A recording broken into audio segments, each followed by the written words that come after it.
Okay, so today we're diving into quite a bit of information that you sent over, focusing on some recent events and issues in India, Yeah, really trying to get to the heart of what's happening socially, politically, and especially from a human rights perspective. absolutely. And I think what's really striking right from the outset is the human cost that's evident in the sources you've shared, Yeah, especially with the violence that erupted in Manipur, right. leading to tragically over 200 deaths and, widespread displacement of people. Yeah. It really brings home the depth of the tensions that we're going to be looking at. It does, yeah. It sets a very serious tone. And the material that you sent, it covers such a wide range of issues, but they are all interconnected. We're talking about fundamental human rights, persistent social inequalities, and, things like poverty, gender disparities. And of course, you can't talk about India without talking about the caste system and its lasting impact. Yeah, absolutely. Then we have to look at the current political environment and how that's all feeding into the picture. And then on top of it all, the growing environmental pressures that India is facing. It's a complex picture for sure. And our goal today is to really kind of cut through all of that detail and give you the crucial insights Right. to help you grasp those essential elements of these complex issues and to see how they all fit together without, feeling bogged down by the sheer amount of information that's out there. Exactly. So let's start with that human rights situation, because some of the sources you sent point to some really worrying trends in terms of fundamental freedoms. What stood out to you? Well, I think what's most concerning is this recurring theme across the sources of a shrinking civic space in India. Okay. And what I mean by that is essentially the space for open dissent and activism is becoming more restricted. Right. And so, for example, organizations like Human Rights Watch, they've reported on an increase in what they call arbitrary detentions and discrimination targeting religious minorities. Right. And this suggests, perhaps a shift in government policies impacting these freedoms.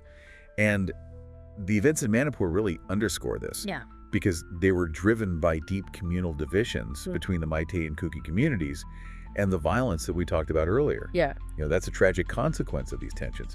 And there's criticism in the sources about the government's response being, too slow and insufficient. Yeah. It's a troubling picture, and it's easy to get caught up in those very immediate crises. But the material you sent also reminds us that those longstanding social inequalities, they continue to play a huge role in fueling instability. Oh, absolutely. I mean, what were some of the things that stood out to you on that front? Well, it's striking how consistently the sources highlight the persistence of these deep-rooted inequalities in India. Yeah. I mean, poverty remains a critical issue for a significant portion of the population. And then you have gender inequality, Yeah.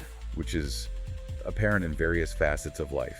And despite legal prohibitions, the caste system continues to cast a long shadow. It's absolutely. Creating significant barriers for a lot of people.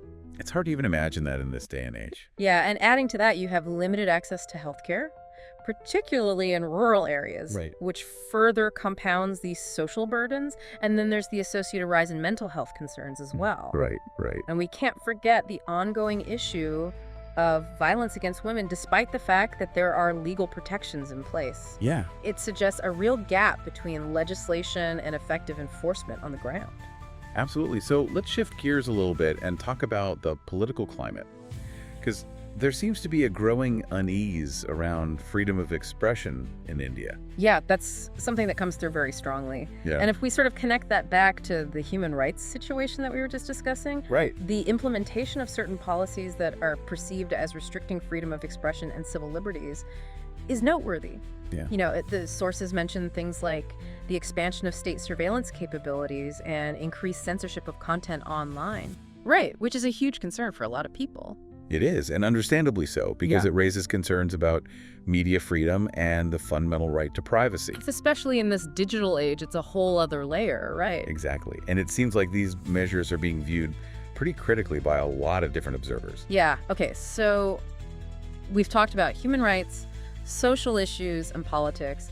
Let's wrap up by talking about the environment, because especially in urban areas, the challenges appear pretty significant. Yeah, I mean, one thing that's really important to consider is that India is undergoing this period of really rapid urbanization. Right. And that's putting immense pressure on the environment. Right, of course. You have overcrowding, strained infrastructure, and significant levels of pollution, all of which lead to tangible health risks. Right. Especially for those in densely populated and often underserved communities like slums. Yeah.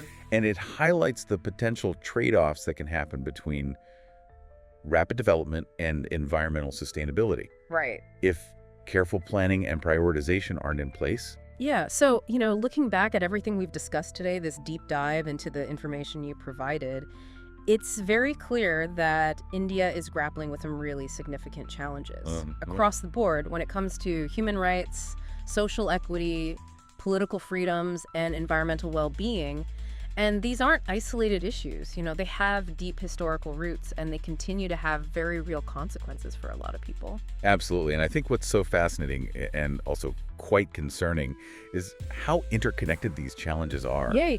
Social inequalities can exacerbate vulnerabilities to human rights abuses. Yeah. Which in turn can be influenced by the prevailing political climate. And at the same time, environmental stressors can disproportionately affect those marginalized communities. Right. Creating this kind of complex web of issues that are all feeding into each other. Yeah, it's really a lot to think about. And it makes you wonder, considering this interconnected landscape that we've been talking about, what does it tell us about the long-term stability and development of India?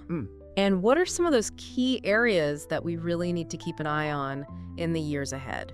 Yeah, it's a lot to consider. It is. And hopefully this deep dive has given our listeners some food for thought. Absolutely. Thanks for joining us. Thank you. And we'll see you next time. See you later.